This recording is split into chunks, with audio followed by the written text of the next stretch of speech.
We've all seen this. Someone becomes famous or popular, maybe in politics, business, or even in the social media space. And then the ghost from the past, in terms of previous social media activity, comes up and scuppers their chances.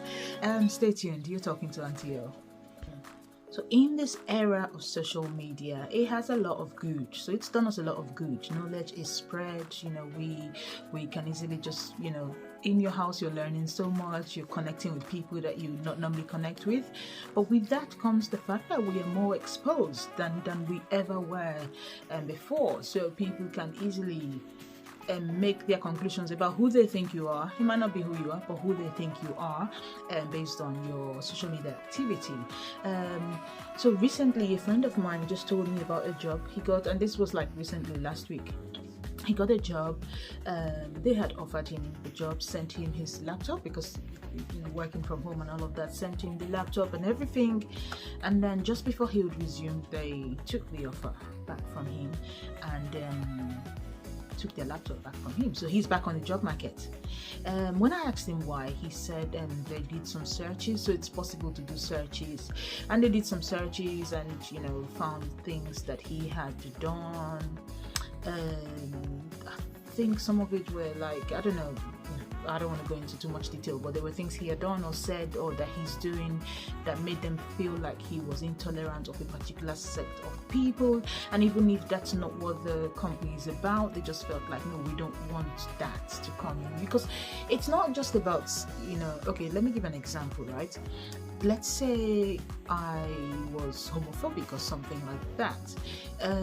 A company will not want to employ me, not because the company is all about, gay rights and all of that, but it's because a competitor of theirs could come, let's say for example, especially if I was in a senior position, a competitor of theirs could find that out and use it against them and really, really damage the overall company reputation, because they'll go, ABC Co Limited has a director who and they bring the social media post. So that it was something like that they were trying to avoid. Not necessarily in that space of homophobia. I just don't want to go into details of what he was about, but yeah, something like that. So they were trying to avoid that, and unfortunately they had to take the job from him. So my point today is just about I'm not saying hey, believe what you want to believe, take a stand that you want to take, but what I'm talking about is ghosts from the past. So things that you said in the past, things that you believed in the past that you no longer believe. Those ones are the ones that really come up. There are people that specialize, and I'm not even talking about, let's say, in the space of recruiting and they're doing the background check. They're just people who would hear a name to say, oh, this person, let's say, Amanda Gorman, that lady that gave that coin at Joe Biden's inauguration. Someone would just pick that name, just because now she's out there in the world, on the world stage.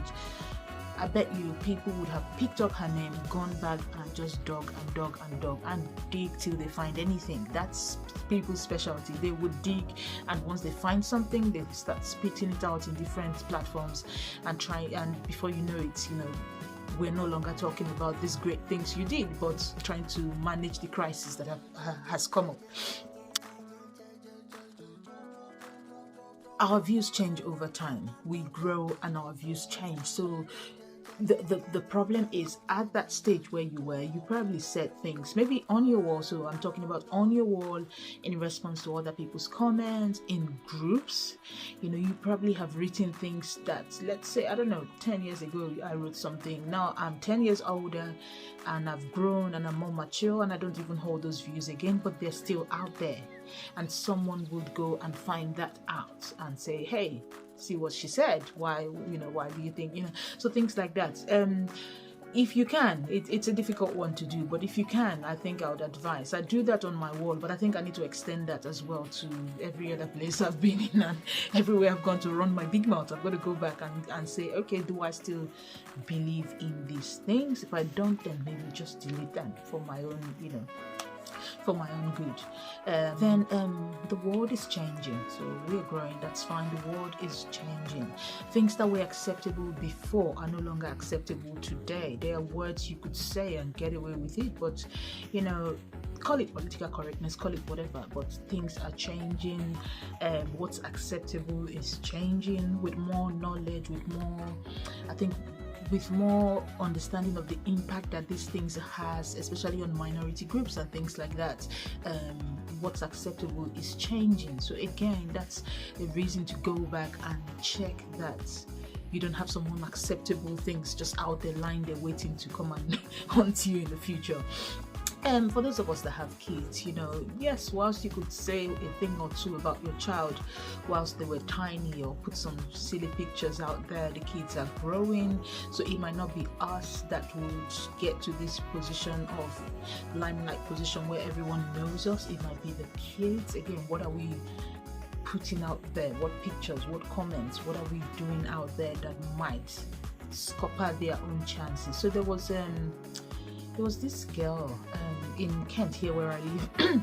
She got, I can't remember, police commissioner. Like they had they created a special role where they had the youth police commissioner. I think it was something like that. So this was a youth, so for a young person as police commissioner. And this girl competed for the thing and won it. But her tenure was 1 week, because as soon as her name came out, people went, and that's the thing. Once your name is out there, believe you me, people would go and dig and dig and dig.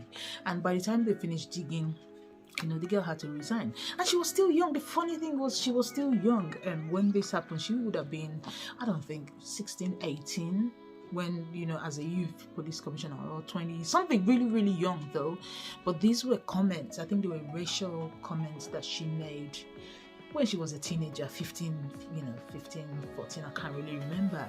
But does that mean that this girl was racist? Maybe not. Maybe it was just, we hear things, the people we are around, the sort of things we hear, they form our opinions until we go out there in the world and realize that, oh, actually, it's not that way. People are not that way. And then I form my own opinion. But I had said things when I was 14, 15, maybe from what I heard my parents say or something like that.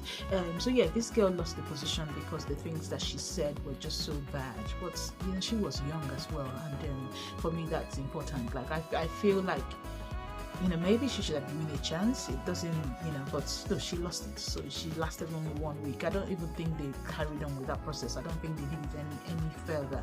But yeah, so these are realities, and we've heard about the one, I think it was Canadian president, he did some blackface when he was in university, but that came to haunt him as president. So things like that, pictures, comments, just for your own good, just look. It might still be that they're okay and you still believe strongly in those things. That's fine, because then you can defend it and say, well, this is what I believe. But it's harder to defend something that you no longer believe in, and to start telling people, well, but look at the dates, this was 10 years ago, this was 15 years ago. And I believe that it might not be too easy to clean everything, because I think there are still some deep, maybe things are stored even when you delete them. I don't know, but as much as possible, just clean up, do a regular cleanup from time to time, and that helps. Thank you very much. Bye-bye.